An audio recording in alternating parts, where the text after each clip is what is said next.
है सारा। जिन्होंने आदेश किया, अगर उन्होंने एहतियात के साथ आदेश दिए होते तो किसी का जीवन क्यों नष्ट होता। नमस्कार, मैं हूं कैलाश लालवानी और आप देख रहे हैं हाले हलचल। मध्य प्रदेश के शहडोल में बीते 25 नवंबर को पटवारी की मौत के मामले ने तूल पकड़ लिया है। प्रतिदिन कोई न कोई नया मामला, नया ट्वीट इसमें आ रहा है। आज पटवारी संघ के सदस्य शहडोल कलेक्टर कार्यालय पहुंचे थे। उन्होंने ज्ञापन सौंपा राज्यपाल के नाम पर शहडोल कलेक्टर को और मांग की कि मृतक पटवारी को शहीद का दर्जा दिया जाए और न्यायिक जांच की जाए, जिम्मेदारों के ऊपर कार्रवाई की जाए। और मीडिया से मुखातिब होते हुए जब उन्होंने आरोप लगाना शुरू किए तो उन्होंने यह भी कहा कि एहतियात नहीं बरते गए थे, उन्हें वहां भेज दिया गया था, जबकि नहीं भेजा जाना चाहिए था, संवेदनशील जगह थी, इस कारण यह घटना कारित हुई। यह बात भी सामने आई कि नायब तहसीलदार दिलीप शर्मा इस मामले के केंद्र बिंदु रहे हैं। उनके द्वारा ही यहाँ पर पूरे अवैध खनन को संरक्षण दिया जा रहा था। लगातार नायब तहसीलदार चर्चाओं में बने हुए हैं और आज जब पटवारियों ने इस मामले में अपने बयान दिए तो एक बार फिर राजस्व अमला खुद कटघरे में खड़ा नजर आया। यह भी सवाल उठे कि आखिर बिना किसी शासकीय आदेश के, बिना किसी लिखित आदेश के, बिना सरकारी वाहन के, बिना पुलिस स्टाफ के आखिर क्यों भेजा गया नायब तहसीलदार ने, जबकि कार्यवाही 2 दिनों से तो वहां चल ही रही थी। ऐसी स्थिति में नायब तहसीलदार या तहसीलदार को पटवारियों को वहां भेजने की क्या आवश्यकता पड़ गई थी। इस बात पर भी सवाल उठे कि घटना कैसे कारित हुई, घटना के दिन उस रात को क्या हुआ, कैसे किस ट्रैक्टर को रोका गया। एक तरफ ये पटवारी संघ आज यहाँ पर ज्ञापन सौंप रहे थे, दूसरी तरफ आरोपी ट्रैक्टर चालक के परिजन भी कलेक्टर कार्यालय पहुंचे। उन्होंने एसपी को भी ज्ञापन दिया, डीजीपी को भी ज्ञापन दिया और ये आरोप लगाया कि जिस व्यक्ति को आरोपी बनाया गया है वह मौके पर था ही नहीं, कोई और ट्रैक्टर चला रहा था। इस मामले में पुलिस अधीक्षक कुमार प्रतीक का भी बयान सामने आया बाद में। उन्होंने कहा कि इस मामले की उस तरीके से भी जांच कराई जाएगी। शासन द्वारा सिर्फ खनिज से जुड़े मामलों के लिए ही जिस विभाग का निर्माण किया गया है उसकी एक अलग शाखा और अलग से जिम्मेदारों की नियुक्ति होने के बाद भी बड़े पैमाने पर रेत का अवैध उत्खनन होता रहा, यह भी अपने आप में बड़ा सवाल है। चलिए आपको दिखाते हैं कि क्या कहा पटवारी संघ के सदस्य ने और क्या एहतियात बरतने चाहिए थे और जिम्मेदारी कब तय होगी। सुनिए क्या कह रही हैं पटवारी। ज्ञापन अभी रिसेंटली जो घटना हुई है हमारे पटवारी साथी प्रसन्न सिंह जी के साथ, उसके संबंध में हम यहाँ ज्ञापन देने के लिए उपस्थित हुए थे। ज्ञापन में मुख्य मांग ये है कि उन्हें शहीद का दर्जा दिया जाए, क्योंकि अपने कार्य को बड़ी ही गंभीरता से पूर्ण करने के लिए और अपने कार्यस्थल पे उन्होंने अपना जीवन कुर्बान किया है। उन्हें शहीद का दर्जा दिया जाए। शहीद का दर्जा देने उपरांत जो भी उससे संबंधित सुविधाएं होती है उनके परिवार को प्रदान की जाए।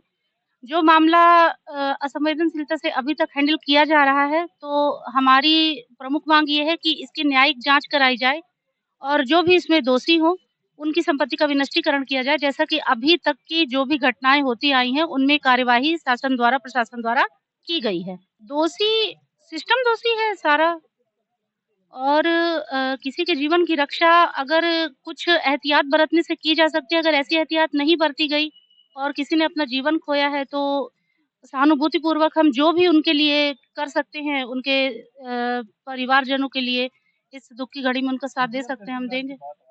असुरक्षा नहीं, आदेश होते हैं, मौखिक होते हैं, लिखित होते हैं, आदेशों का पालन भी होता है, क्योंकि संवेदनशील जगह जगह था वो और जिस जगह पे आदेश किया गया था जाकर मौका देखने का या जो भी, तो उस जगह पे एहतियात रख के जाना एक बड़ी मांग थी समय की, जो जिसको ध्यान में नहीं रखा गया और अचानक मध्यरात्रि उन्हें भेजा गया और ऐसी घटना।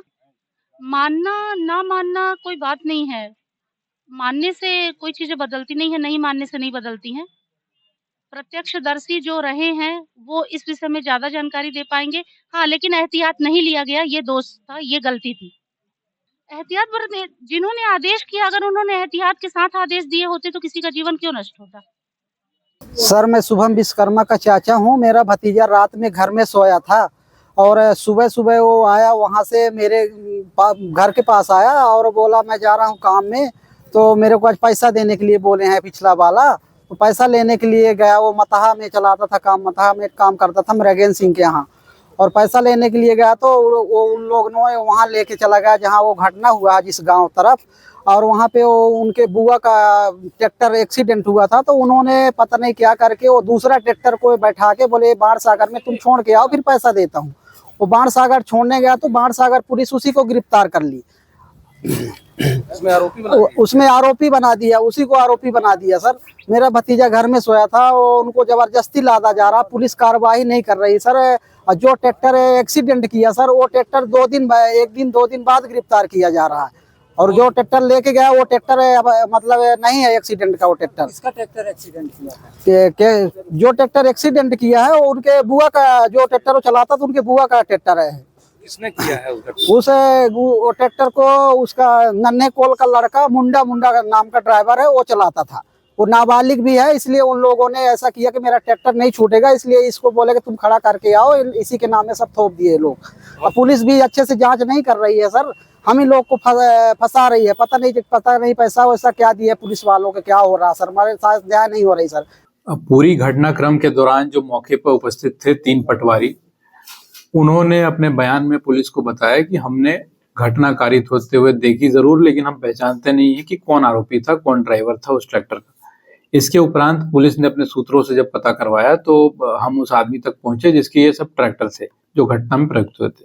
पवन सिंह नाम के आदमी के पास पहुंचे और उसके कहने अनुसार जिसने बताया कि उक्त व्यक्ति जो आरोपी है शुभम, यही रात में उस ट्रैक्टर को चला रहा था। उसी सूचना पर से हमने इस जो आरोपी है, मुख्य आरोपी, उसको गिरफ्तार किया है। और इसके साथ जिसका ट्रैक्टर था पवन सिंह और उसके पिता जिसके नाम पर ट्रैक्टर था, उसको भी गिरफ्तार किया गया है। अभी आज ये बात आई है, जो परिजन आए हुए हैं शिकायत करने, इनकी शिकायत भी हमने ली है और पूरी निष्पक्षता के साथ इस पर भी जांच कराई जाएगी। अगर इनकी बात सही पाई जाती है तो जो संबंधित आरोपी है उसकी भी गिरफ्तारी सुनिश्चित की जाएगी। सर अब तक कितने आरोपी इस हत्याकांड में गिरफ्तार कर लिए गए?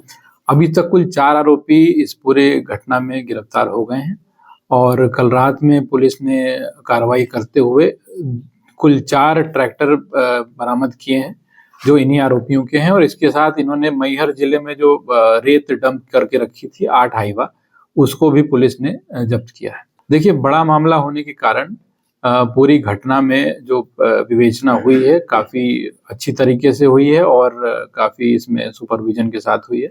फिर भी जो परिजनों का आरोप है उस पर पूरा इनको सम्मान देते हुए इस पर पूरी तरीके से जांच करवाएंगे और जो भी आएगा उस पर आपको भी अवगत कराया जाएगा।